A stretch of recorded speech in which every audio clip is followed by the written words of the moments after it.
के बाद एक बार फिर से आप सभी का स्वागत है कार्यक्रम उच्च शिक्षा परिचय में। तो दर्शकों, जैसे कि आज आप देख रहे हैं, इस कड़ी में आज हम बात कर रहे हैं भारतीय कानून की, भारतीय विधि की।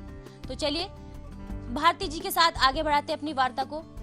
भारती जी, जैसे कि आप बता रहे थे ब्रेक पर जाने से पहले कि जागरूक होने के साथ साथ हमारे पास डिग्री भी होनी चाहिए। यदि मैं बात करूं डिग्री की, कोई व्यक्ति अगर LLB करना चाहे तो उसके लिए क्या क्या सावधानियां होनी चाहिए?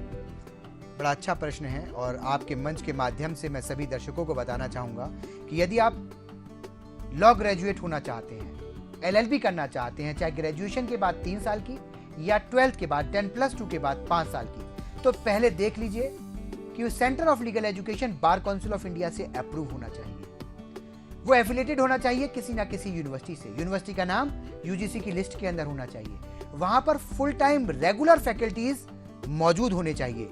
अक्सर सेंटर ऑफ लीगल एजुकेशन ऐसे होते हैं जहां पर वो पार्ट टाइम एडवोकेट्स को फैकल्टी के रूप में अपॉइंट कर लेते हैं और किसी ना किसी तरीके से मैनेज करके वो अपने कॉलेज को चला रहे हैं। इसी कारण हमारे देश के अंदर कानून का स्तर दिन पर दिन गिरता चला जा रहा है। इसके अलावा यदि आप 12th के बाद BA LLB करना चाहते हैं तो आपका 12th के अंदर कम से कम 45% मार्क्स होना चाहिए, जो बार काउंसिल ऑफ इंडिया कहता है। और उसके अलावा जैसे आप डिफरेंट कॉलेजेस के अंदर जाएंगे तो वहां पर आप देख लीजिए कि उस कॉलेज के अंदर कौन कौन से पेपर मौजूद हैं। इसकी लिस्ट एक बार काउंसिल ऑफ इंडिया की वेबसाइट पर पड़ी हुई है और यूनिवर्सिटी ने क्या वो लिस्ट ऑफ पेपर्स अपनी वेबसाइट पर डाली है या नहीं, चेक कर लीजिए। यूनिवर्सिटी में जाकर एक एक चीज को देख लीजिए, वहां पर प्रॉपर तरीके से लाइब्रेरी मेंटेन है या नहीं, क्या वहां पर ऑनलाइन डेटाबेस है या नहीं। ऑनलाइन डेटाबेस के द्वारा वहां पर बच्चों को जो जर्नल्स हैं या लॉ केसेस किस तरीके से फाइंड आउट होते हैं उसकी जानकारी दी जाती है या नहीं। रेगुलर मूट कोर्ट आयोजित किए जा रहे हैं या नहीं। अगर यदि नहीं तो आप ऐसे कॉलेज में प्रवेश से बचें। जी बिल्कुल सही कहा। जैसे कि आपने बताया कि लाइब्रेरी में जाकर हम उसको देखें, चेक करें, तो ये कैसे संभव हो सकेगा कि कोई कॉलेज एडमिशन से पहले किसी बच्चे का प्रवेश? बहुत सही प्रश्न किया आपने। जब भी आप प्रवेश के लिए किसी भी कॉलेज में प्रवेश लेना चाहें तो पर्सनली उस कॉलेज को विजिट करें। जब आप कॉलेज को विजिट करें तो वहां की अथॉरिटी से कहें हम लाइब्रेरी देखना चाहते हैं। अक्सर आपने पिक्चरों में देखा होगा एडवोकेट का चैम्बर होता है और उसके अंदर बहुत सारी किताबें उसके कमरे में लगी होती हैं, चारों तरफ किताबें ही किताबें। जी हाँ, कानून की शिक्षा बिना किताबों के अधूरी है, क्योंकि कानून का ज्ञान किताबों के अंदर समाहित है। आप लाइब्रेरी में जाएंगे तो आपको मालूम पड़ेगा कि उस कॉलेज के बच्चे किस प्रकार से कानून की किताबों की मदद ले रहे हैं या किस प्रकार किताबों को पढ़ पा रहे हैं। लाइब्रेरी का इंफ्रास्ट्रक्चर उस कॉलेज की स्ट्रेंथ को आपको बताएगा। दूसरा, ऑनलाइन डेटाबेस, कंप्यूटर लैब होती हैं। अगर यदि कंप्यूटर लैब उस कॉलेज के अंदर नहीं है, इसका मतलब वो लॉ कॉलेज कंप्यूटर के अंदर बच्चों को ट्रेनिंग नहीं दे रहा है या ऑनलाइन डेटाबेस के थ्रू बच्चों को ग्रूमिंग एंड बच्चों का डेवलपमेंट नहीं कर रहा है। तो this is easy check process, मतलब आसानी से ये चेकिंग की जा सकती है। जी बिल्कुल वैभव जी, सही कहा आपने कि ऑनलाइन चेकिंग हम कर सकते हैं। जैसे कि ये तो बात की हमने LLB की। अगर मैं बात करूं करियर की, फ्यूचर की, तो फ्यूचर एजुकेशन क्या है लॉ में? लॉ में फ्यूचर एजुकेशन LLB के बाद LLM कर सकते हैं। LLM is a masters degree और LLM के बाद में MPhil एंड PhD जो विधि में शोध की 2 डिग्रियां हैं। और LLM के बाद हम टीचिंग प्रोफेशन के अंदर भी अपना कैरियर बना सकते हैं और लीगल रिसर्च के अंदर इवन इंटरनेशनल लेवल पर, मतलब multiple vacancies any time available रहती हैं। शिक्षा के अलावा मैं ये भी बताना चाहूँगा, क्योंकि लोगों के दिमाग में भ्रांतियाँ रहती हैं कि लॉ के बाद कैरियर ऑप्शंस क्या हैं। मैं इस मंच के माध्यम से बताना चाहूँगा, सबसे ज़्यादा कैरियर ऑप्शंस अगर किसी लाइन के अंदर हैं तो वो लॉ प्रोफेशन है। पहली चीज, किसी भी स्ट्रीम का बच्चा 12th करने के बाद में LLB कर सकता है। दूसरी चीज, LLB के बाद public limited company, private limited company, government sector, जिसमें पब्लिक प्रोसिक्यूटर, जज, IAS, सारा का सारा फील्ड लॉ प्रोफेशनल्स के लिए खुल जाता है। और तो और ground duty officer general JDOC के अंदर लॉ ग्रेजुएट्स के लिए स्पेशल ड्राइव है और एक स्पेशल वैकेंसी जो जैक की वैकेंसी होती है, आर्मी के अंदर रिक्रूटमेंट होता है, वो सिर्फ लॉ ग्रेजुएट्स का होता है। तो मतलब आर्मी के अंदर भी लॉ वालों के लिए एक स्पेशल ड्राइव है। और जो हमारी रूटीन सर्विसेज हैं, हर कंपनी के लिए एक लीगल एडवाइजर की जरूरत है। पहले जमाने में HR सेल के अंदर मैनेजमेंट एक्सपर्ट हुआ करते थे, ट्रेंड चेंज हो चुका है। आज की तारीख में HR एक्सपर्ट में भी लॉ ग्रेजुएट्स को रखा जाने लगा है। आउटसोर्स का जमाना है, ग्लोबलाइजेशन का जमाना है। आज की तारीख के अंदर हम इंडिया में बैठकर डिफरेंट कंट्रीज के लॉ को न केवल कंपैरेटिव स्टडी कर रहे हैं, बल्कि इंडिया में केस को रिजॉल्व कर रहे हैं और साथ में उस केस को सॉल्व करने के बाद में हम डिफरेंट कंट्रीज के एडवोकेट्स को भेज रहे हैं। कहने का मतलब लॉ का ऑप्शन आज की तारीख में हमारा केवल देश तक ही सीमित नहीं है। अगर यदि हम एक अच्छे इंस्टीट्यूट से लॉ की पढ़ाई करें, जिस इंस्टीट्यूट के अंदर एक इंटरनेशनल पैरामीटर या इंटरनेशनल लॉ के डिफरेंट कोर्सेज को इंक्लूड करा गया है, specifically public international law and private international law, साथ में इंटरनेशनल ह्यूमैनिटेरियन लॉ, IHL का नाम इस नाम से जाना जाता है। यदि इस तरीके के कुछ पेपर उसने डाले उस कोर्स कुरिकुलम के अंदर हैं, तो वो बच्चा मार्केट के अंदर मैं समझता हूँ, मेरा पर्सनल मानना है कि ज्यादा डिमांड में रहेगा और इस कॉम्पिटिटिव मार्केट के अंदर अपनी जगह आसानी से बना लेगा। जी, वह मुझे बहुत अच्छी बात बताई, लेकिन एक प्रश्न मेरे मन में है कि जैसा कि आज हम देखते हैं कि बेरोजगारी हर तरफ है, बच्चे चाहते हैं कि बस एजुकेशन के बाद एकदम से झट से उनकी नौकरी लग जाए। और लॉ कॉलेज में या लॉ एजुकेशन में हमने देखा है कि बहुत लंबा प्रोसेस होता है, 3-4 साल की डिग्री लेने के बाद फिर वकीलों के पास ट्रेनिंग के लिए बैठना होता, तो उसकी क्या आवश्यकता है? बहुत अच्छा प्रश्न किया आपने। अक्सर ये मेरे भी कष्ट का विषय रहता है कि लोग ये कहते हैं लॉ करने के बाद में हमें किसी एडवोकेट के पास बैठना पड़ेगा। कोई जरूरत नहीं। आप लॉ करने के बाद में बार काउंसिल में रजिस्ट्रेशन करवाकर अपनी इंडिपेंडेंट प्रैक्टिस स्टार्ट कर सकते हैं। लेकिन यदि आपने लॉ रेगुलर नहीं किया है, क्वालिफाइड टीचर्स आप लोगों को प्रॉपर तरीके से मतलब नहीं पढ़ाया है क्वालिफाइड टीचर्स ने, तो नो डाउट आपको एडवोकेट्स के पास जूनियरशिप करनी पड़ेगी। आपका सिलेक्शन एक ऐसे कॉलेज के अंदर होना चाहिए जिस कॉलेज के अंदर कमिटेड टीचर्स हैं, रेगुलर पढ़ाई है, अटेंडेंस 100% है। इवन बार काउंसिल भी रजिस्ट्रेशन के समय सर्टिफिकेट मांगती है कि छात्र की उपस्थिति कम से कम 66% होनी चाहिए।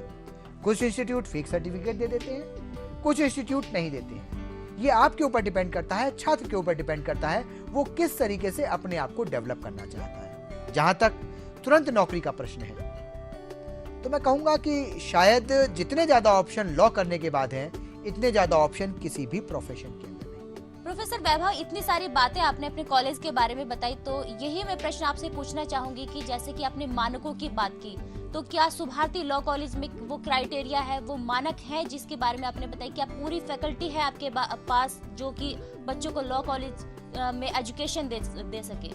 बिल्कुल। इस मंच के माध्यम से ये कहते हुए मुझे गर्व हो रहा है, सुभारती लॉ कॉलेज इस क्षेत्र में ऐसा कॉलेज है जो मानकों को 100% फॉलो कर रहा है। हमारा law college, Subharti law college, independent building के अंदर है। इसके पास एक इंडिपेंडेंट रेगुलर मूड कोर्ट है जहां पर बच्चों की रेगुलर मूड कोर्ट एक्सरसाइज होती है। परमानेंट फैकल्टी मेंबर्स हैं, सीनियर फैकल्टी मेंबर्स हैं।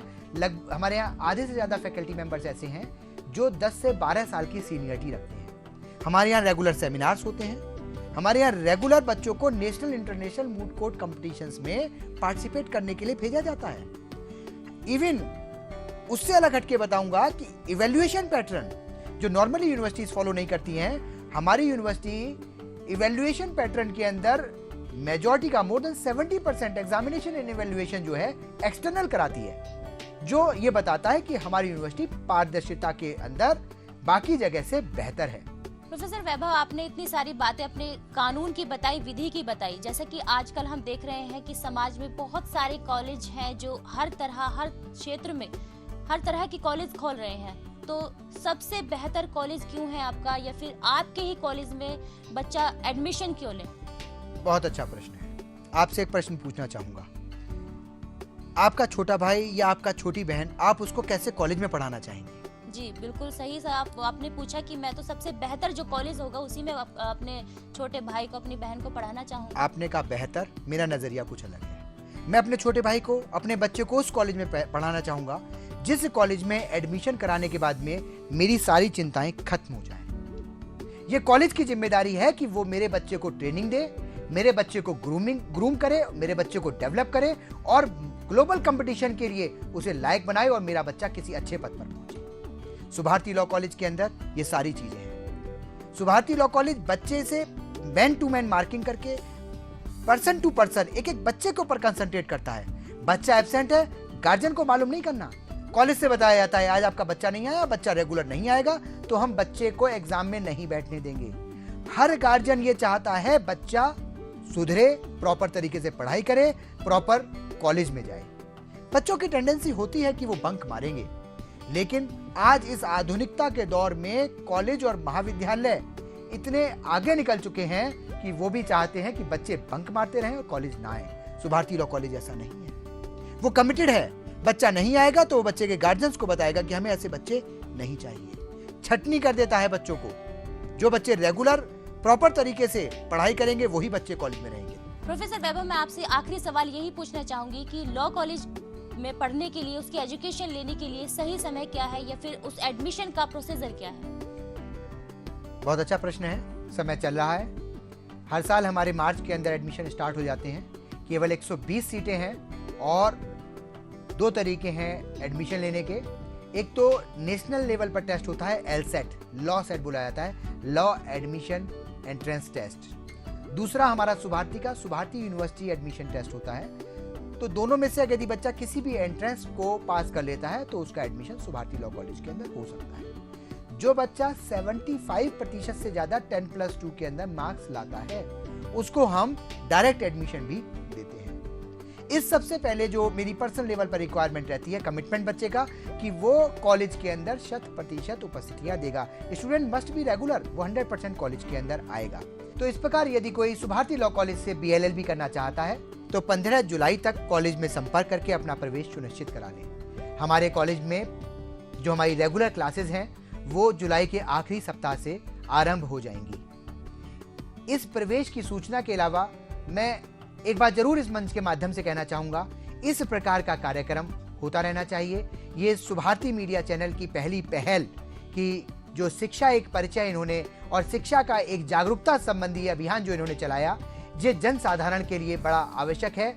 मेरा निवेदन है, जो भी व्यक्ति इस कार्यक्रम को देख रहे हैं, इस चैनल के प्रबंधक लोगों से संपर्क करें और कहें इस तरीके के कार्यक्रम अक्सर वो करवाते रहें, इस तरीके के कार्यक्रम टेलीकास्ट होते रहें। इस तरीके के कार्यक्रम जन साधारण को जागरूक करते हैं और हमें मार्गदर्शित करते हैं। आपने इस तरीके का कार्यक्रम आयोजित किया, मैं आभारी हूं कि आपने जन साधारण को इस मंच के माध्यम से शिक्षा के क्षेत्र में जागरूक किया और मुझे इस मंच पर आमंत्रित किया। मैं आपका धन्यवाद ज्ञापित करता हूं। नमस्कार। प्रोफेसर वैभव, आपका बहुत बहुत धन्यवाद। आपने इतनी सारी जानकारियां हमारे दर्शकों को दी। तमाम जानकारी के लिए आपका बहुत बहुत शुक्रिया, धन्यवाद। तो दर्शकों, देखा आपने कितनी सारी जानकारी आज हमें विधि के बारे में, अपने भारतीय कानून के बारे में मिली है। मुझे पूर्ण विश्वास है कि मेरे साथ साथ आपको भी जागरूकता मिली होगी भारतीय कानून के विषय पर। तो इसी प्रकार यदि आप अन्य जानकारी प्राप्त करना चाहते हैं विधि के बारे में, सुभारती लॉ कॉलेज के बारे में, तो स्क्रीन पर दिए गए नंबर्स पर आप कॉल कर सकते हैं। एडमिशन से रिलेटेड या कोई भी अन्य जानकारी के लिए आप इन्हीं नंबर पर संपर्क कर सकते हैं। इसी के साथ मैं आपको बता दूं कि उच्च शिक्षा परिचय में आपके लिए हम लेकर आए बहुत सारे ऐसे विषयों पर बहुत सारी जानकारियां जो आपके भविष्य के लिए कारगर साबित होंगी। तो आज के कार्यक्रम में सिर्फ इतना ही। तो दर्शकों, आपको ये हमारा कार्यक्रम कैसा लगा, आप हमें SMS कर सकते हैं, अपनी राय दे सकते हैं 56161 पर, ताकि आपके लिए हम ऐसे ही कार्यक्रम फ्यूचर में लेकर आते रहें। अपने कार्यक्रम उच्चतर से उच्चतर बनाने के लिए आप हमें राय दे सकते हैं 56161 पर। तो दर्शकों, मुझे और प्रोफेसर वैभव को दीजिए आज्ञा। नमस्कार।